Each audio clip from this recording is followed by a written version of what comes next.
नमस्कार मित्रमंडळींनो, आजच्या 22 जुलै 2026च्या नमो शेतकरी महासन्मान निधी योजना संदर्भातील सर्वात मोठ्या आणि महत्त्वाच्या अपडेट्स घेऊन आपण पुन्हा एकदा हजर आहोत. आजच्या व्हिडिओमध्ये आपण बेसिकली जाणून घेणार आहोत की 8व्या हप्त्याचे वितरण, नवीन पात्रता निकष, 9व्या हप्त्याची तयारी, तसेच KYC बाबतची महत्त्वाची सूचना, तसेच नवीन नोंदणी मोहीम आणि शासनाने घेतलेले महत्त्वाचे निर्णय. या सर्व प्रश्नांची उत्तरे तुम्हाला या व्हिडिओमध्ये मिळणार आहे, त्यामुळे व्हिडिओ तुम्ही शेवटपर्यंत नक्की बघा. आता जी पहिली अपडेट आहे त्याबद्दल जर सांगायचं झालं तर 8व्या हप्त्याचे जे वितरण आहे ते पूर्ण झालेले आहे, कारण की राज्यातील 35.46 लाख पात्र शेतकऱ्यांच्या खात्यात नमो शेतकरी महासन्मान निधी योजनेचा 8वा हप्ता जो आहे तो यशस्वीरित्या जमा करण्यात आलेला आहे. आणि या हप्त्याअंतर्गत पात्र शेतकऱ्याला प्रत्येक पात्र शेतकऱ्याला 2,000 रुपये प्रत्येकी देण्यात आलेले असून यासाठी राज्य सरकारने 709 कोटींचा निधी वितरित केलेला आहे. आता जर आपण जिल्हानिहाय जर पाहिल्यास हा निधी कुठे कुठे किती जणांना वितरित झालेला आहे, तर अहमदनगरमध्ये 3.1 लाख लाभार्थींना हा निधी मिळालेला आहे. पुणेमध्ये 2.8 लाख लाभार्थी, सोलापूर 2.5 लाख लाभार्थी, नाशिकमध्ये 2.3 लाख लाभार्थी, नागपूरमध्ये 2.1 लाख लाभार्थी या जिल्ह्यांमध्ये सर्वाधिक लाभार्थ्यांच्या खात्यात हप्ता हा जमा झालेला आहे. आता जर आपण दुसरी अपडेट जर बघितली नीट तर थकीत हप्त्यांबाबत आता हा अपडेट आहे. दुसरा म्हणजे की गेल्या काही दिवसांपासून KYC पूर्ण नसल्यामुळे अडकलेले सुमारे 1.2 लाख शेतकऱ्यांचे थकीत हप्ते देखील आता वितरित करण्यात आलेले आहेत. यामुळे अनेक शेतकऱ्यांना मोठा दिलासा मिळालेला आहे. आता इथे तुम्ही रीडसुद्धा करू शकता.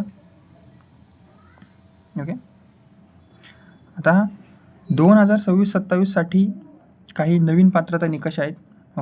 आता याबद्दल सांगायचं झालं तर नमो शेतकरी योजनेच्या पात्रता निकषांमध्ये महत्त्वाचे आता बदल करण्यात आलेले आहेत. सर्वात मोठा बदल म्हणजे की कौटुंबिक वार्षिक उत्पन्नाची मर्यादा 2 लाखांवरून वाढवून 2.5 लाख करण्यात आलेली आहे. आणि यामुळे यापूर्वी अपात्र ठरलेले अनेक कुटुंबे आता या योजनेसाठी पात्र ठरू शकतात.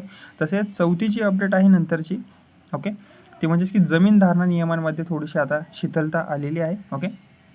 आता याबद्दल सांगायचं झालं तर आणखीन एक महत्त्वाचा निर्णय आहे हा, म्हणजे की जमीन धारणा निकषांमध्ये शिथिलता देण्यात आलेली आहे. यापूर्वी 2019 नंतर जमीन खरेदी किंवा वारसा मिळालेल्या शेतकऱ्यांना योजनेचा लाभ मिळत नव्हता. आता हा जो कालावधी आहे 2022 पर्यंत वाढवण्यात आलेला आहे. म्हणजेच 2019 ते 2022 दरम्यान जमीन खरेदी केलेले किंवा वारशाने जमीन मिळालेले पात्र शेतकरी आता या योजनेचा जो लाभ आहे ते घेऊ शकणार आहेत. ही एकदम पॉझिटिव्ह आणि आनंदाची बातमी म्हणता येईल शेतकरी मंडळींसाठी. आता नवीन नोंदणी अभियान सध्या सुरू आहे. त्याबद्दल जर सांगायचं झालं तर 22 जुलैपासून राज्यभर नमो शेतकरी नोंदणी अभियान सुरू करण्यात आलेले आहे. आणि या अभियानाद्वारे नव्याने पात्र ठरलेल्या शेतकऱ्यांची नोंदणी केली जाणार आहे. ज्या शेतकऱ्यांनी अद्याप अर्ज केलेला नाही त्यांनी आवश्यक कागदपत्रांसह नोंदणी प्रक्रिया पूर्ण करावी.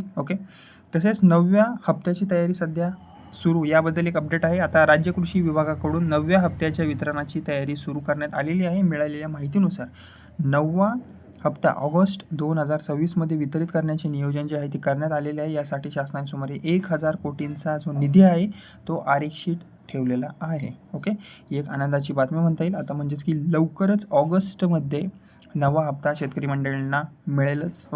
आणि KYC जी आहे ती आता अनिवार्य केलेली आहे शेतकरी मंडळींसाठी.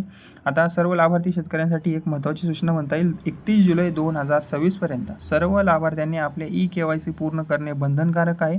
जर KYC वेळेत पूर्ण केले नाही तर पुढील 9वा हप्ता हा तुमचा अडवला जाऊ शकतो, मिळणार नाही तुम्हाला. त्यामुळे ज्या शेतकऱ्यांची KYC अद्याप अजून बाकी आहे, केलेलं नाही आहे, त्यांनी ते तात्काळ पूर्ण करून घ्यावे. आता कर्जमाफी लाभार्थ्यांसाठी एक मोठा निर्णय आलेला आहे. म्हणजेच की राज्य सरकारने पुण्यश्लोक अहिल्यादेवी होळकर शेतकरी कर्जमुक्ती योजना इथे तुम्ही रीड करू शकता. राज्य सरकारने पुण्यश्लोक अहिल्यादेवी होळकर शेतकरी कर्जमुक्ती योजना 2026 अंतर्गत कर्जमाफीचा लाभ घेतलेल्या पात्र शेतकऱ्यांनाही नमो शेतकरी योजनेचा लाभ मिळण्याचा मार्ग आता मोकळा केलेला आहे. यापूर्वी दोन्ही योजनांचा लाभ जो होता तो एकाच वेळी मिळत नव्हता त्यांना. तसेच बनावट नोंदणीवर आता मोठी कारवाई झालेली आहे. शासनाने राज्यभरात 3,200 बनावट किंवा संशयास्पद शेतकरी नोंदणी आढळून आल्याची माहितीसुद्धा दिलेली आहे. आणि हे जे प्रकरण आहे या प्रकरणी संबंधित तहसील कार्यालयांना चौकशीचे आदेश देण्यात आलेले असून अपात्र लाभार्थ्यांवर त्यांच्यावर आता कारवाईसुद्धा केली जाणार आहे. ओके. आणि एक महत्त्वाची सूचना आहे शेतकरी मंडळींना, जर तुम्ही नमो शेतकरी महासन्मान निधी योजनेचे लाभार्थी असाल मंडळींनो, तुमचे KYC 31 जुलैपूर्वी पूर्ण करा. ओके. आता तर ती डेट थोडीशी गेलेली आहे. ओके. तरी मी तुम्हाला नियम सांगतोय. बँक खाते, आधार आणि जमिनीची माहिती तुमची अद्ययावत ठेवा, अपडेट ठेवा. नवीन नोंदणीसाठी आवश्यक कागदपत्रे तयार ठेवा. फक्त शासनाच्या अधिकृत सूचनांवरच तुम्ही विश्वास ठेवा. आणि अशाच नमो शेतकरी योजना, PM किसान योजना, पीक विमा योजना, प्रधानमंत्री आवास योजना, सौर पंप योजना आणि महाराष्ट्र शासनाच्या ताज्या अपडेटसाठी सर्वात आधी मिळवण्यासाठी या सर्व अपडेट्स आपल्या या व्हिडिओला आधी लाईक करा. माझं हे बडी नावाचं चॅनल आहे, याला सबस्क्राईब करा आणि ही माहिती प्रत्येक शेतकरी बांधवांपर्यंत शेअर करायला विसरू नका. धन्यवाद.